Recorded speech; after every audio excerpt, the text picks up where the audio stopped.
Welcome to the Slop Farm. Enjoy the video. You'll start by installing Zotero, enabling sync, and adding the macOS integration so Pages can talk to Zotero.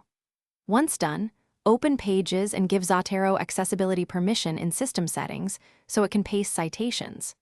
Next, in Zotero's preferences, go to Cite Word Processors and confirm the Pages compatible plugin or use the macOS Universal Copy command.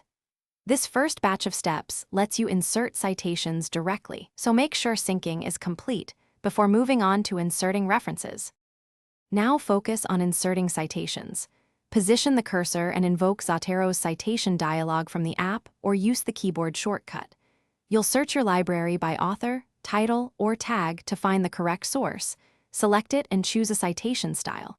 Once inserted, you can edit the citation to add page numbers, prefixes, or exclude authors.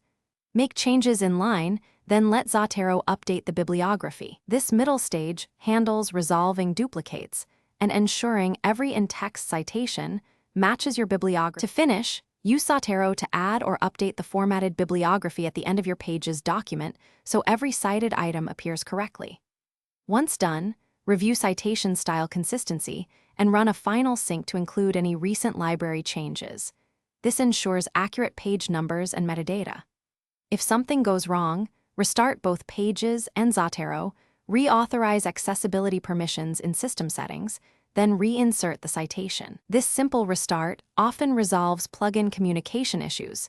If not, resync your library and try again. Thanks for watching. Consider subscribing if we helped you today.